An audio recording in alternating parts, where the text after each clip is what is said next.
Je connais ton fidèle service. Moi, je crois que c'est les œuvres. Ce sont les œuvres, oui. C'est le travail. Je vais vous montrer un passage dans Luc. Luc chapitre 1. Lisez à partir du verset 76 là, vous allez voir. Pour ceux qui pensent que oui, Jésus m'a nettoyé, Jésus m'a lavé. C'est terminé. Je vous dis là, on va une semaine et quand nous parler bien. Regardez, Luc chapitre 1, lisons à partir du verset 76. Luc 1, 76. Oui. Et la parole de Dieu. Oui. Et toi, petit enfant, tu seras appelé prophète du Très-Haut, car tu marcheras 74. Oui, allez-y. De nous permettre après que nous serions délivrés. De nous permettre après que nous serions délivrés. De nous permettre après que nous serions délivrés. De la main de nos ennemis. De la main de nos ennemis. De le servir sans crainte. De le servir sans crainte. En marchant devant lui dans la sainteté. Dans la sainteté. Et dans la justice. Et dans la justice. Tous les jours de notre vie. Tous les jours de notre vie. Amen. Nous devons garder ce passage. Dieu ne t'a pas délivré parce que Jean il veut te délivrer seulement. Mais il a un plan pour toi. Si vous lisez maintenant Éphésiens chapitre 2, quand vous arrivez au verset 10, on dit que Dieu a préparé des bonnes œuvres en Jésus-Christ. Dieu d'avance. Amen. Afin que nous puissions les pratiquer. Donc dans le plan de Dieu, après ta délivrance, après qu'il a ôté le péché en toi, après qu'il t'ait lavé de tous tes péchés, pardonné là, il y a un autre plan de service. Et Jésus l'a démontré sur la terre. Amen. Il a servi, il a obéi au Père, il a servi le Seigneur. En réalité, et c'est ça qu'en réalité nous sommes aussi appelés.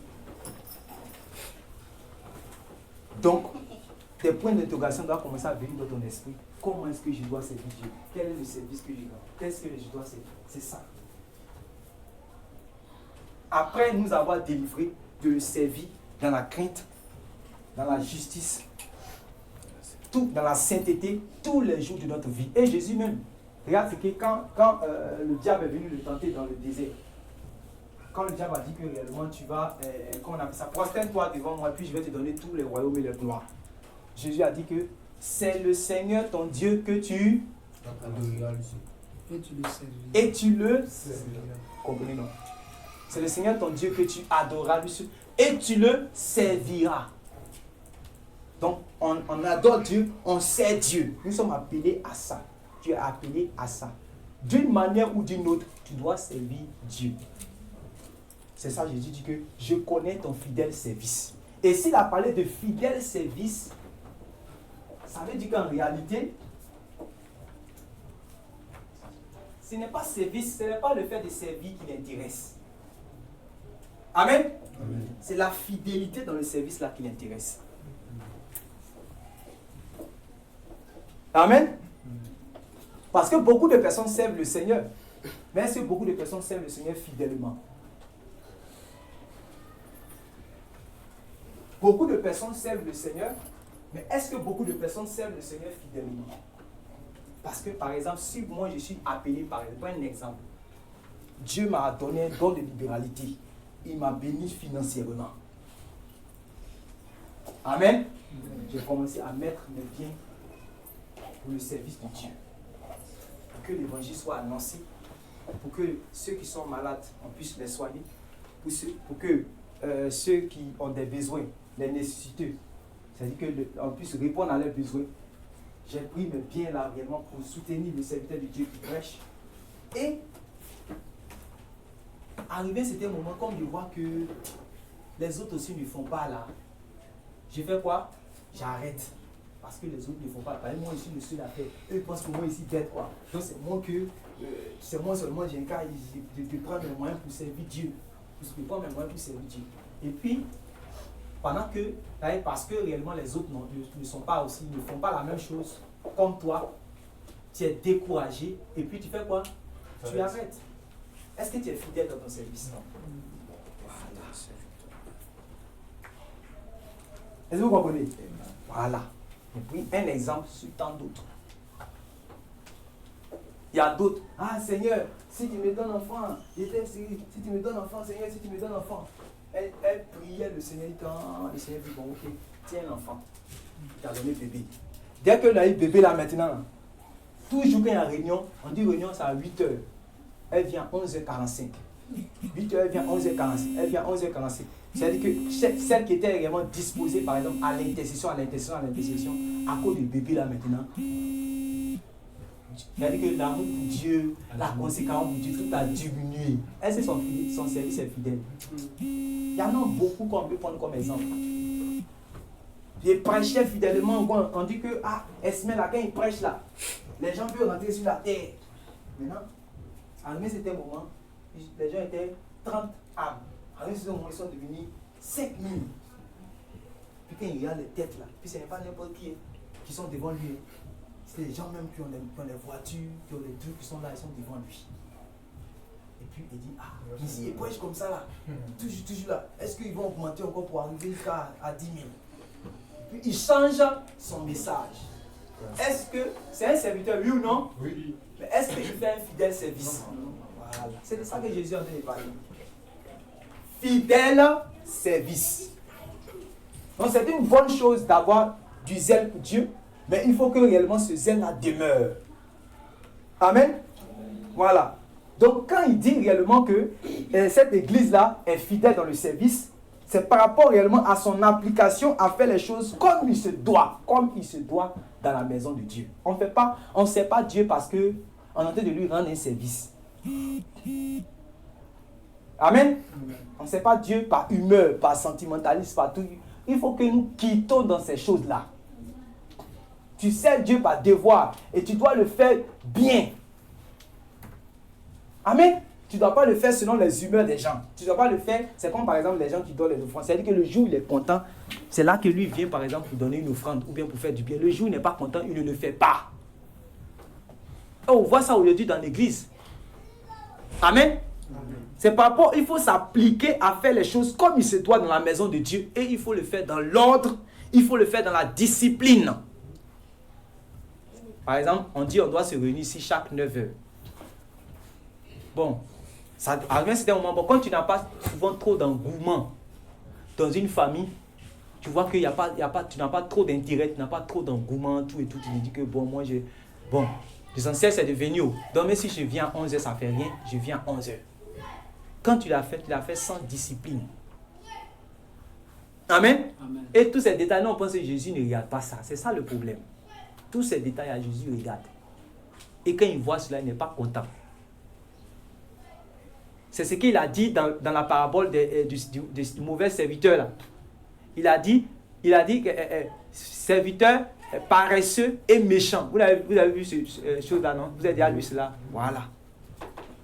Ceux à qui il avait donné les talents, un il avait donné 1, à l'autre il a donné 2, à l'autre il a donné 5. Celui à qui il a donné 5, il a multiplié. Parce qu'il avait donné ces dons-là afin que ces personnes puissent les faire valoir. Les dons que le Seigneur a donnés, ce n'est pas pour que ça puisse rester, c'est pour faire valoir, ce n'est pas pour économiser, c'est pour faire valoir. Alléluia. Quand celui à qui on a donné 5 là, il a multiplié, c'est devenu 10. Il a dit bon et fidèle serviteur. Amen.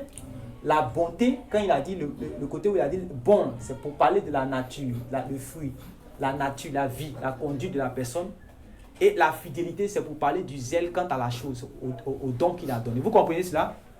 C'est qu'il a dit bon et fidèle serviteur. Et à l'autre qui avait 1 là, celui qui n'a pas multiplié, qui allait enterrer, il a dit quoi? Serviteur et paresseux.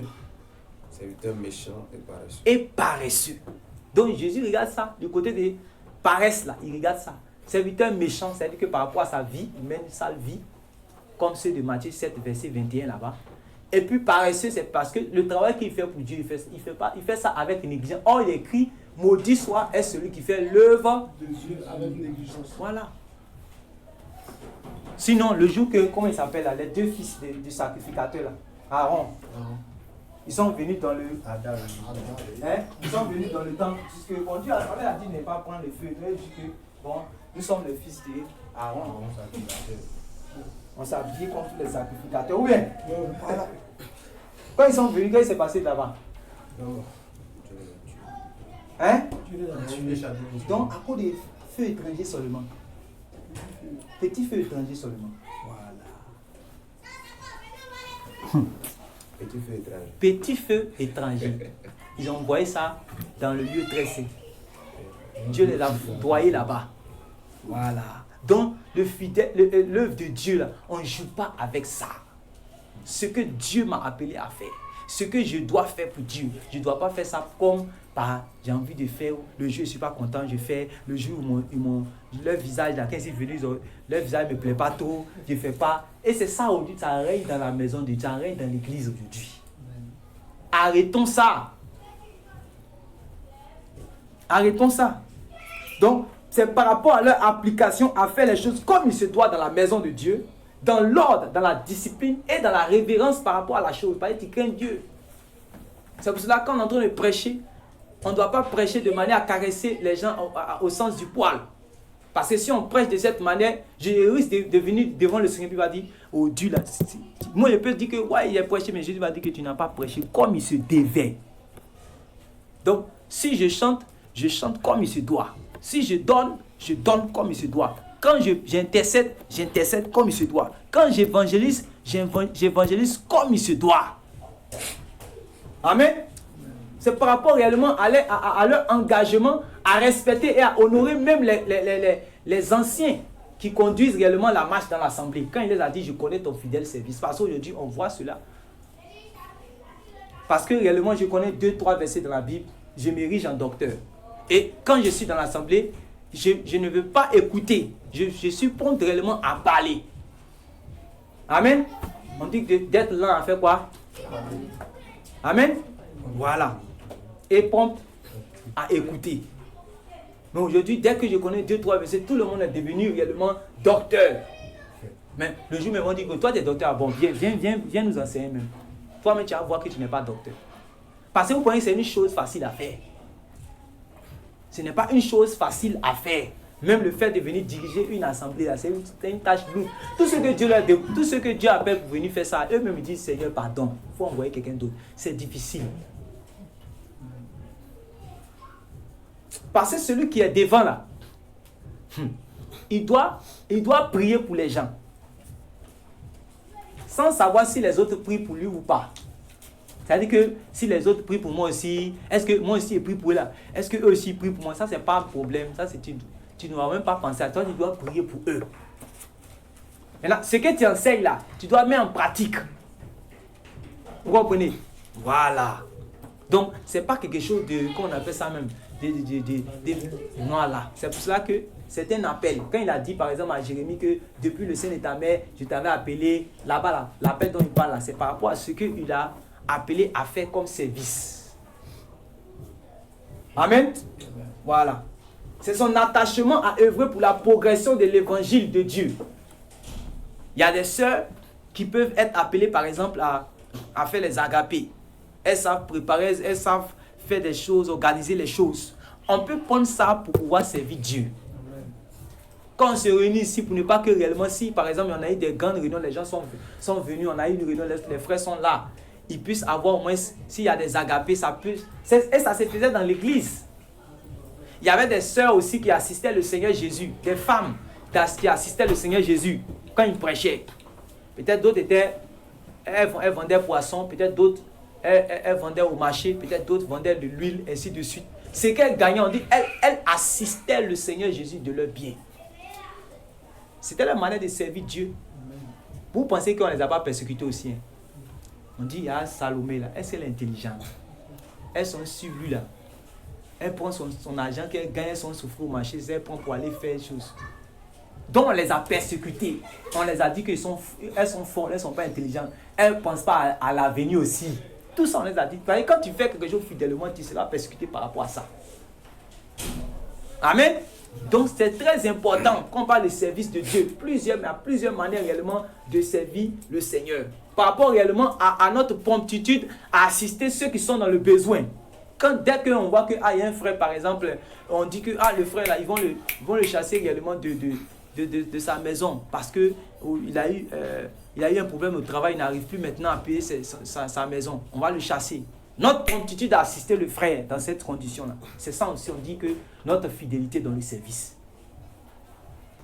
Amen. Parce que quand il n'y a pas d'assistance à l'œuvre de Dieu, certes, il faut soutenir, comme on appelle ça même, la mission. Il faut réellement subvenir aux besoins du serviteur de Dieu. Mais les gens se sont bloqués seulement sur ça. Et le fait d'assister aussi les autres frères de l'assemblée. Amen. C'est ça aussi son fidèle service. Parce que le Seigneur dit que nous devons être serviteurs les uns les autres. Voilà. Il faut assister ton frère. Quand ton frère n'a pas de travail, tu ne dois pas être content. Tu dois chercher, même si tu n'as même pas pu lui donner, au moins il faut fléchir les genoux au moins pour prier pour lui, pour qu'il puisse avoir son travail. Pour qu'il soit aussi, sa joie aussi soit aussi parfaite. Alléluia. Nous devons servir les uns les autres. Alléluia. Amen. Parce que beaucoup servent le Seigneur, mais ils ne le servent pas fidèlement. Amen. Parce que quelqu'un qui sert le Seigneur, puis il murmure, est-ce qu'il est en train de servir le Seigneur fidèlement? Mais aujourd'hui, il y a beaucoup de personnes qui servent le Seigneur, même le Seigneur, mais toi là même là, moi depuis que tu sais, mais tout le temps, voilà. Seigneur, moi je te sais même moi, mais depuis là, je suis dans cette condition là, ça ne va pas. Voilà, est-ce que moi là même là, Seigneur, moi depuis je te sais là. Donc, ils font ce murmure. Le jour que Dieu leur dit qu'il va faire ceci, va parler, va faire ceci, va faire ceci, il fait ça. Donc un service qui est contaminé par des murmures ne peut pas être un fidèle service. Si ton service là est motivé par exemple par des comment on appelle ça, est motivé par des c'est-à-dire que par ce qui est impur par exemple, il y a des motivations impures en toi. Est-ce que tu fais un fidèle service? Par exemple, si tu dis que moi je sers le Seigneur pour avoir un jour jet privé comme les autres. C'est une bonne motivation. Parce que l'apôtre Paul avait parlé de ces gens-là dans Philippiens. Il dit qu'eux, ils prêchent pour leur vente. Ils prêchent pour devenir quelqu'un. Ils prêchent pour devenir riche. Ils prêchent pour avoir ceci, pour avoir cela. Donc, les motivations ne sont pas bonnes. Amen. Amen. Donc, le jour du jugement, tu vas venir devant Dieu. Seigneur, voilà mon gros sac de 15 kilos de mes œufs que j'ai fait pour toi. Il vient un gros sac à... Oh, il ne sait pas que le Seigneur, il est là, il a sa balance là qui est là. Ce n'est pas la balance pour les autres, pour les hommes, c'est sa balance. Dans sa balance là, quand il va déposer, c'est qu'il t'a envoyé un gros sac de 15 kilos comme ça. Il dépose, toi, mais tu te dis que ça va peser lourd. Quand il voit que il y a un murmure dedans, ça commence à diminuer. 15 kilos, ça devient 10 kilos. Quand il voit que il y a les mauvaises œuvres dedans, il y a les mauvaises motivations. Les motivations ne sont pas plus pareilles. Il y a d'autres qui font les choses par concurrence. Ils prophétisent par concurrence. Ils servent le Seigneur par concurrence. Ils donnent par concurrence. Ces motivations ne sont pas plus. Ce qui était 10 kilos, ça devient 2 kilos. Le Seigneur avance encore. Quand il voit que réellement, qu'on appelle ça même, il y a des motivations malsaines, l'impureté. Ce qui était 2 kilos, 15 grammes. Puis le Seigneur dit que voilà ta récompense. Vous comprenez? Et malheur à toi, mais ce jour, si tu n'es pas trouvé en état de salut. Vous comprenez cela? Voilà. Donc, il faut un service, mais il faut un fidèle service. Voilà. C'est-à-dire, je connais ton fidèle service. Un service, par exemple, qu'on est en train de faire. Par exemple, en ne respectant pas les aînés. Il y a des gens qui peuvent être en train de servir Dieu parmi nous réellement, mais qui ne respectent pas, par exemple, les aînés. Qui ne respectent pas, par exemple, le serviteur de Dieu. Qui passe son temps à le torpiller, à le critiquer. Ce service que tu fais là, c'est un service qui ne fait pas un service fidèlement. Amen. Amen. Voilà. Parce qu'aujourd'hui, j'avais commencé à parler de ça tout à l'heure. Aujourd'hui, en fait, comme quand nous voyons qu'on a dit par la grâce de Dieu que nous voulons retourner au message des apôtres, faire comme réellement les apôtres faisaient, qui se réunissaient ensemble, même ils étaient même dans les maisons, pour qu'ils puissent avoir une communion entre eux, qu'ils puissent se connaître réellement. Pour ne pas que ce soit dans l'hypocrisie. Quand je me tourne comme ça, puis je dis la paix du Christ. Donc lui qui dit la paix du Christ, je ne le connais pas. La paix du Christ, je ne la connais pas. La paix du Christ, il ne sait pas qui est son nom. La paix du Christ, il ne sait pas qui il est. Vous voyez? C'est pour qu'on puisse se connaître que Dieu a fait selon sa sagesse des choses comme ça. Est-ce que vous comprenez? Amen. Mais comme on est retourné par exemple à la simplicité, d'autres maintenant vont bafouer aussi l'autorité. Vous comprenez? Ils vont bafouer l'autorité. Ils vont dire que le prédicateur qui prêche là, c'est un jeune homme, il n'a même pas 35 ans. Comme pour Jésus là. On dit c'est un jeune homme. Les gens le voient même, disent que c'est jeune homme, c'est jeune homme. Les gens le... Parce que, parmi, ne pensez pas que les 12 qui étaient auprès du Seigneur Jésus, là, et puis tous ceux qui étaient autour de lui, c'était des bébés, c'était des enfants de 20 ans. Non, non, non, non. Même parmi les disciples qui étaient à côté de lui, il y avait des personnes qui étaient âgées plus que lui. Les Pierre, le frère de Pierre, ils étaient plus âgés que lui. Vous comprenez? Mais quand le Jésus là, il appelait comment? Rabbi. Vous comprenez? Ils étaient avec Jean-Baptiste. Regardez. Ils étaient avec Jean-Baptiste. Jean-Baptiste dit, voilà l'agneau de Dieu. Quand Jean-Baptiste a dit, voilà l'agneau de Dieu, là. Donc, ils ont déposé réellement. C'est-à-dire que ils étaient avec Jean-Baptiste. Parce que Jean-Baptiste les a présentés la première fois. Jean-Baptiste les a présentés la deuxième fois. Que l'agneau de Dieu est en train de partir. Et le voilà. Des personnes qui sont là, ils sont levés. C'est-à-dire qu'ils sont partis suivre le Seigneur Jésus. Vous comprenez? Et dès qu'ils sont arrivés vers lui, en même temps, ils ont dit Rabbi, maître. Or qu'ils étaient plus âgés que lui. Amen. Voilà. C'est pas parce que réellement il avait porté le costume le plus puissant. C'est pas parce que réellement sa barbe là, ça descendait jusqu'à ici. Amen. C'est parce que celui que Dieu a envoyé, il dit quoi? Les choses de Dieu. C'est à cause de ça. Donc Dieu, selon sa sagesse, a décidé que telle personne réellement soit au devant des choses pour diriger. Et ça a été la sagesse de Dieu. Et ça, quand ça manque à un groupe, à une assemblée, il y aura toujours du désordre. Amen. Vous comprenez? Il y aura toujours du désordre. Hier, j'ai parlé avec un frère qui m'a dit, Dieu, non. Que Dieu, parmi les anges, tous les anges ne sont pas la même chose. Il a créé d'autres anges qui brillent plus que d'autres anges. Il a créé d'autres anges à l'heure. Si un jour s'assoit là, c'est pas la même chose que pour les autres. Amen. Parce que ici, aujourd'hui, par la grâce de Dieu, nous tous, nous invoquons un même Seigneur. Amen. Amen. Nous avons le même esprit. Amen. Nous sommes tous ici, Seigneur. Amen. Amen. Mais le problème, c'est qu'en pensant seulement à ça, nous pensons qu'en réalité, tous les disciples même sont au même rang.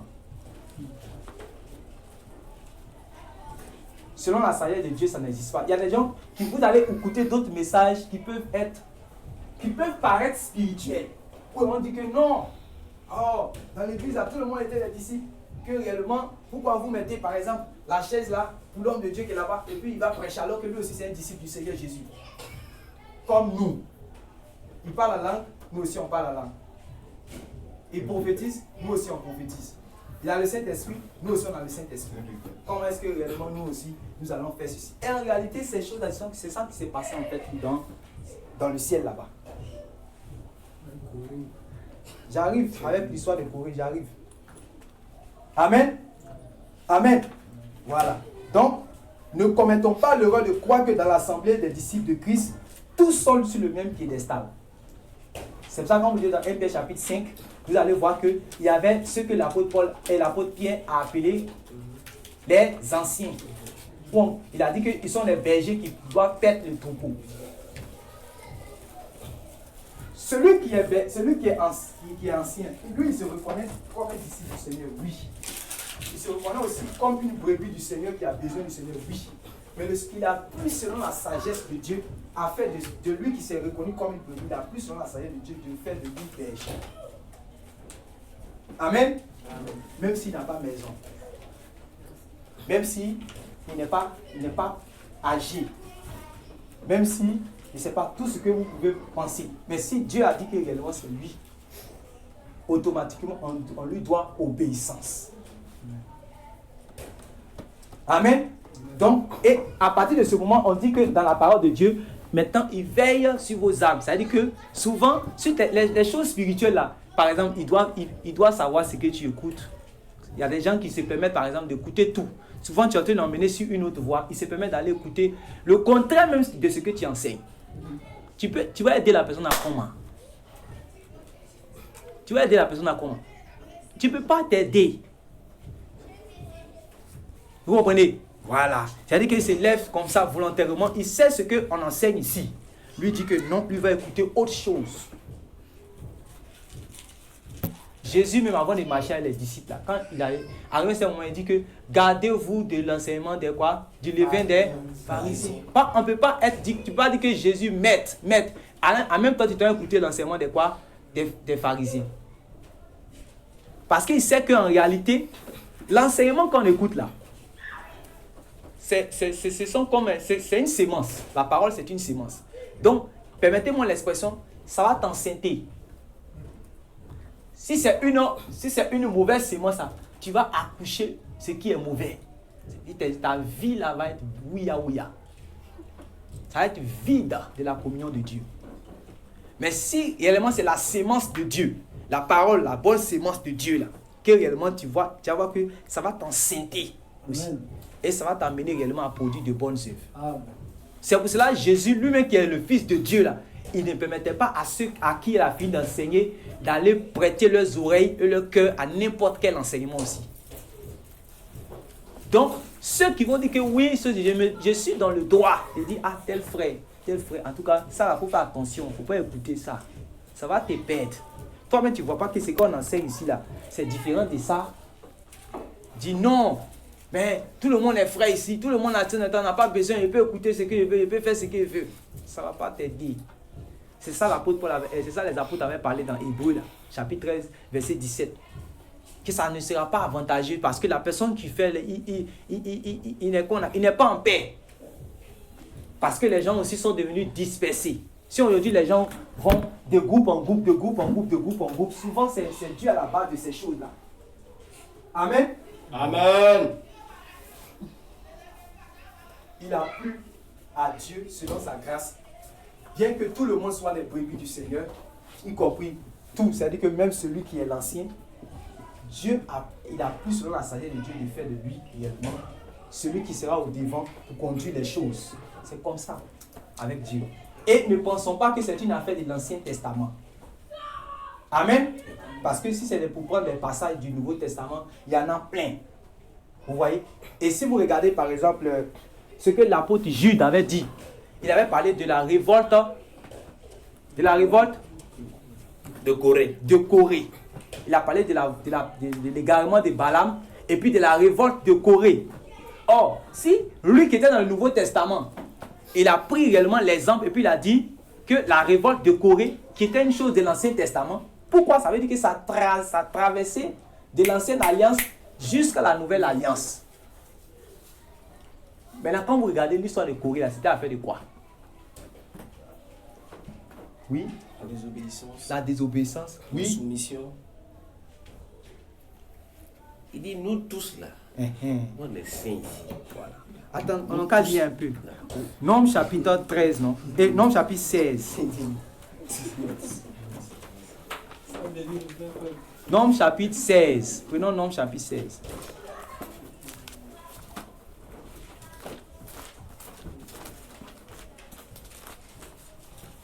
Nombre chapitre 16. On va lire un peu l'histoire. Peut-être que quelqu'un n'a jamais lu l'histoire. Il faut qu'au moins il lit. Là, au moins, voilà. Corée, fils de Jitsia, fils de Kéat, fils de Lévi, se révolta avec Dathan et Abiram, fils d'Élia, et Om, fils de Pélet, tous trois fils de Ruben. Ils se soulevaient contre Moïse avec 250 hommes, des enfants d'Israël, des principaux de l'assemblée, de ceux que l'on convoquait à l'assemblée, et qui étaient des gens de renom.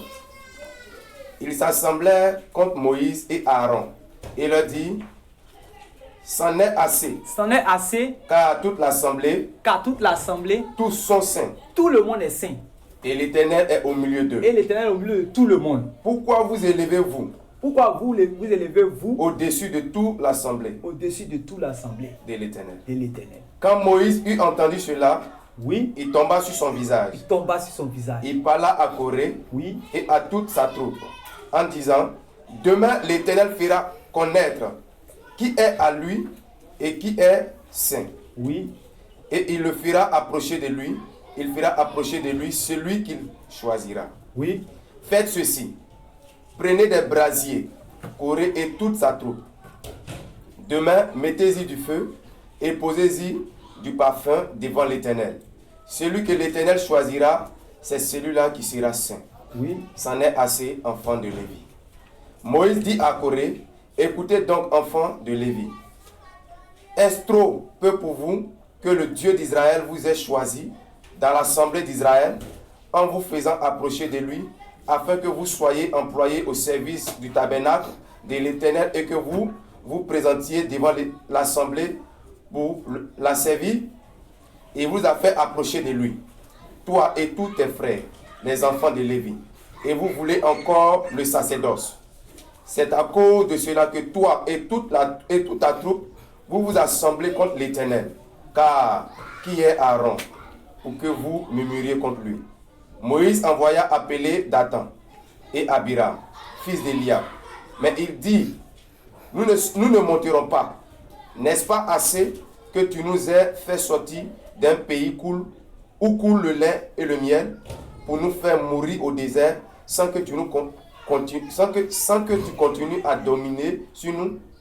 Et ce n'est pas dans un pays où coule le lait et le miel que tu nous as menés. Oui. Ce ne sont pas des champs et des vignes que tu nous as donnés en possession. Penses-tu crever les yeux de ces gens? Nous ne monterons pas. Moïse fut très irrité et il dit à l'Éternel, n'aie point égard à leur offrande. Je ne leur ai pas même pris un âne. Je n'ai fait de mal à aucun d'eux. Oui. Moïse dit à Corée, toi et toute ta troupe, trouvez-vous demain devant l'Éternel, toi et eux avec Aaron. Prenez chacun votre brasier, mettez-y du parfum et présentez devant l'Éternel chacun votre brasier. Il y aura 250 brasiers. Toi et Aaron, vous prendrez aussi chacun votre brasier. Ils prirent chacun leur brasier et ils mirent du feu et ils posèrent du parfum. Oui. Et ils s'étaient à l'entrée de la tente d'assignation avec Moïse et Aaron. Et Corée convoqua toute l'assemblée contre Moïse et Aaron à l'entrée de la tente d'assignation. Alors la gloire de l'Éternel apparut à toute l'assemblée. Et l'Éternel parla à Moïse et à Aaron et dit, séparez-vous du milieu de cette assemblée, et je les consumerai en un seul instant. Il tomba sur leur visage et dit, ô Dieu, Dieu des esprits de toute chair, un seul homme a péché, et tu t'hériterais contre toute l'assemblée. L'Éternel parla à Moïse et dit, parle à l'assemblée et dit, retirez-vous de toutes parts, loin de la demeure de Corée, de Dathan et d'Abiram. Moïse se leva et alla vers Dathan et Abiram, et les anciens d'Israël le suivirent. Il parla à l'assemblée et dit, éloignez-vous des tentes de ces méchants hommes, et ne touchez à rien de ce qui leur appartient, de peur que vous ne périssiez en même temps qu'ils seront punis pour tous leurs péchés. Il se retint de toutes parts, loin de la demeure de Corée, de Dathan et d'Abiram.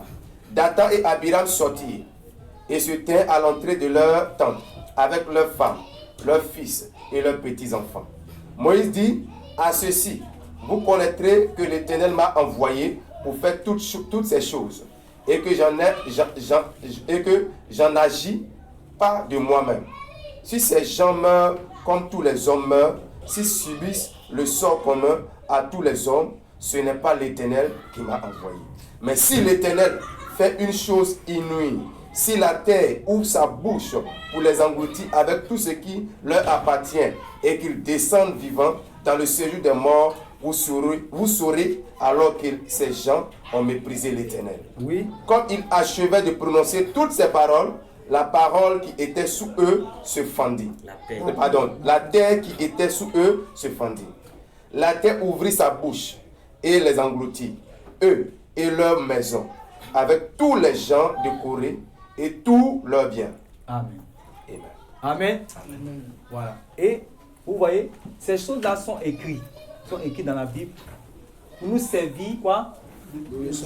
Voilà.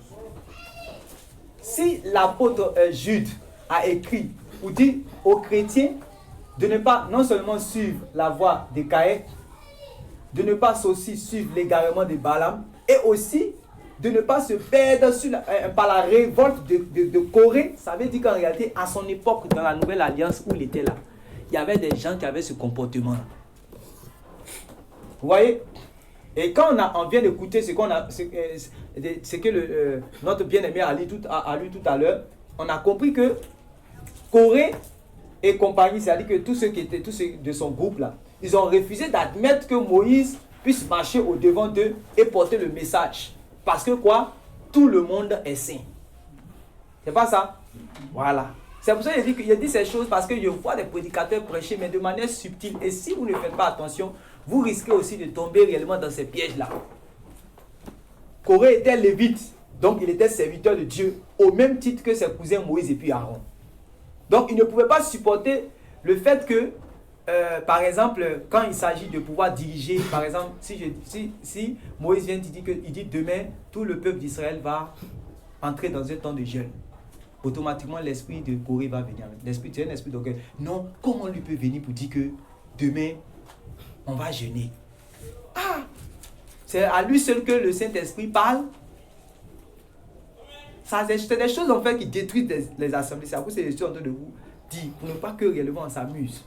Ah, c'est à lui seul que le Saint-Esprit parle. C'est lui seul seulement qui a Dieu. Voilà. Donc, réellement, ce qu'il avait oublié, c'est que réellement, c'est le Seigneur, il a plu au Seigneur d'établir Moïse comme il avait établi Moïse. C'est-à-dire qu'il a plu comment on appelle ça, au Seigneur qui a d'établir en fait Moïse comme ça. Vous voyez? Donc, ce que je vais nous dire encore, c'est quoi? On peut conduire, on peut diriger sans dominer, oui ou non? Quand, autant de comment il s'appelle? De Gédéon. Les gens sont venus, tellement Gédéon a fait les exploits, est-ce qu'ils ont dit à Gédéon que, ah Gédéon, puisque les gens disaient, l'épée de Gédéon, l'épée de l'Éternel, l'épée de Gédéon, l'épée de l'Éternel, l'épée de Gédéon. Donc ils ont vu tellement, Dieu a tellement puissamment utilisé Gédéon qu'il y avait une certaine grande révérence à son égard, au point maintenant ils ont dit, bon ok, Gédéon, règne sur nous. Vous avez déjà lu ça, dans Juge chapitre 8.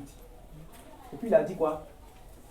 Parce que le mot règne, en fait, qu'il a dit ici, en fait, c'est de dominer cette tête, en fait, celui qui est le roi, le chef, voilà. Amen.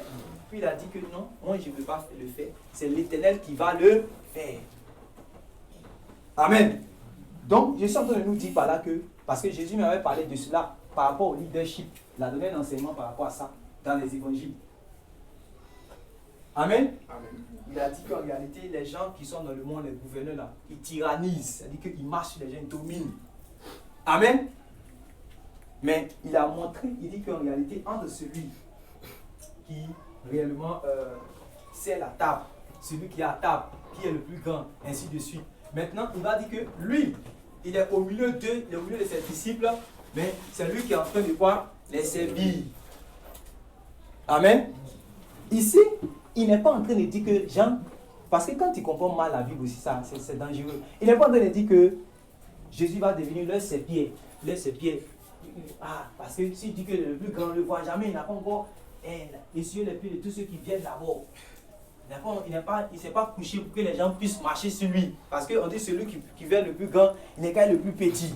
Mais comment est-ce que lui s'assoit devant? Quand tu comprends mal, c'est comme ça que le diable va t'enseigner sur ça. Voilà, maintenant quand tu vas venir par exemple, tu vas voir par exemple que il est assis devant, ici, par exemple. Ou bien c'est lui qui est devant, qui prend la direction pour dire, ah, on va faire ceci, on va faire cela. Mais aïe, Jésus a dit que celui qui est le plus grand, c'est lui qui doit servir le plus grand nombre. Si tu as mal compris ça, Jésus est en train de parler en réalité par rapport, c'est-à-dire à la promptitude au service. Quand j'ai parlé de celui qui doit prêcher, oui, il a dit que c'est lui qui doit prendre conscience, qui doit prier pour les gens. Ça, personne ne voit cela, non. Mais ces souffrances qui sont derrière là, c'est Dieu seul qui voit. Ces fardeaux qui sont liés à ce qu'il enseigne, tout et tout, c'est Dieu seul qui voit. Donc, on montre qu'on peut diriger une assemblée. Pour ceux réellement qui seront appelés réellement selon la grâce de Dieu à diriger. On peut diriger une assemblée, on peut être devant des choses sans dominer. Le problème, c'est que quand tu es au devant des choses, si tu n'as pas été véritablement formé par Dieu, l'orgueil va te prendre. C'est ce qui est écrit dans 1 Timothée chapitre 3. Là. Et puis il a dit non, que ceux qui aspirent à la charge des veilles, qui ne soient pas les nouveaux convertis, qui ne soient pas ceci, qui ne soient pas cela. Parce que si ils n'ont pas été éprouvés comme ça, s'ils ne sont pas bien éprouvés, ça va faire que l'orgueil va les prendre. Pourquoi l'orgueil va les prendre? Est-ce que vous avez déjà réfléchi sur ça? Pourquoi l'orgueil va les prendre? Oui, je vous pose la question. Pourquoi l'orgueil risque de les prendre? Ces évêques-là. Oui, c'est eux qui dirigent le peuple. Comme c'est eux qui dirigent le peuple, ça veut dire qu'ils n'ont pas la même position. Il y a plus de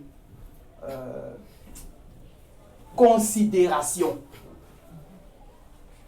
Il y a plus de considération pour celui que Dieu va mettre au devant des choses là. Il y a forcément plus de considération. Maintenant, si lui, dans son cœur, il n'est pas préparé, il n'est pas brisé là, c'est là qu'il va se lever en orgueil pour chercher à dominer sur les gens. Pour chercher à marcher sur les gens. Il va comme ça dire, on voyait dans les nations, on dit que, prosternez-vous, mettez couchez-vous ici, faites ceci, je vous dis, toi la fille là, hein, vous donnez, c'est à cause ça les gens, par exemple, prennent des filles, même coucher avec elles, les gens marchent. Si les gens même les adorent, tout ça. C'est ça que Jésus dit de ne pas faire. Vous comprenez? Donc, on peut diriger l'église sans dominer. Et ici, là, c'est l'Éternel qui est roi. Amen. Ici, là, c'est le Seigneur Jésus qui est chef. Maintenant, ce n'est pas parce que quelqu'un parle en son nom et que les gens doivent écouter son message, les gens doivent écouter la parole, que ça veut dire que réellement c'est lui qui remplace le Seigneur Jésus. Non. Parce que l'ennemi peut vous faire. C'est-à-dire que vous pouvez mettre ça dans votre esprit et réellement, ça risque réellement de vous éloigner. Amen. Voilà. Donc, il ne faudrait pas qu'il y ait, comme on appelle ça même, l'orgueil, voilà, le fait de dire non, que lui il est devant, lui il est devant, lui il est devant. Et je vous ai dit, nous pouvons aller même sur un terrain ensemble. Et si quelqu'un qui a été appelé réellement à la guérison, le Seigneur lui a accordé réellement le don de guérison, et que moi, je n'ai pas le don de guérison. Si on est sur le terrain de la guérison, moi, je vais me mettre à côté. Et je vais regarder le Seigneur utiliser pour guérir. Je vais m'intercéder pour lui-même, pour qu'il n'ait qu'à bien guérir. Amen. Parce que là, il est sur son champ. Il est sur dans son ministère ici. Amen. Je ne vais pas être dans la concurrence. Pour ne pas qu'il y ait ces choses de concurrence parmi nous. Si réellement le Seigneur a choisi, il a mis à part quelqu'un pour venir, par exemple, diriger, conduire les réunions, quand on doit présider les réunions, je prends un exemple. Quand je vais désigner tel frère, il faut présider la réunion. L'autre frère, s'il n'a pas fait attention, ses esprits d'orgueil peuvent venir. Il va dire non, pourquoi c'est lui qu'on a choisi? Est-ce que vous comprenez? Pourquoi c'est lui qu'on a choisi? Ah, regardez, Jésus était ses disciples, non? Arrivé, ça m'a dit, Jacques, Jean, Pierre, venez avec moi. De reste, restez là-bas. Donc ça veut dire que Jésus est ouvert. Ça veut dire que Jésus fait les clans. Si c'est ça qui est clans, c'est que Jésus a commencé ça le premier. Vous comprenez? Jésus, en regardant Jacques, Pierre et Jean, il sait ce. Lui, en tant que leader, comme on le dit, il sait pourquoi il a fait ce choix-là. Amen. Parce qu'avant de devenir 12, ils étaient beaucoup d'avant. Et puis Jésus avait pris les 12 pour les mettre avec lui comme apôtres. Puis il y avait d'autres qui étaient là. Et puis il y avait la foule, d'autres disciples. Et puis il y avait la foule. Il les a séparés, il a pris 12. Quand il les a pris, ils étaient 12 là. Et ils ne se sont pas fâchés. Hein. Est-ce que vous comprenez? C'est-à-dire tout le monde était, il y avait la foule qui était là. Jésus a scindé le groupe. Il a mis les autres comme disciples. Et puis il a mis les autres comme la foule. Maintenant, parmi les disciples là, c'est-à-dire eux ils sont aussi appelés. Maintenant, parmi tous les appelés, il a pris maintenant 12 personnes encore comme apôtres. C'est-à-dire partout où il va partir, dans n'importe quel, eux ils vont le suivre forcément. Même s'ils sont mariés ou même si eux ils vont le suivre partout. Dans le village, ils vont le suivre. C'est eux qu'on appelait apôtres envoyés. Maintenant, quand eux, on les a choisis là, hein, ils ne se sont pas fâchés, ou bien, et vous comprenez, ils sont venus. Maintenant, dans le groupe aussi des 12, Jésus a jugé bon que quand lui-même là, ça commence, il y a des choses sérieuses là. Quand il regarde les dispositions de leur cœur, il sait que c'est Pierre, Jacques et Jean qui peut choisir. Est-ce que Jésus était mauvais? Non. Est-ce que c'est une affaire de diable?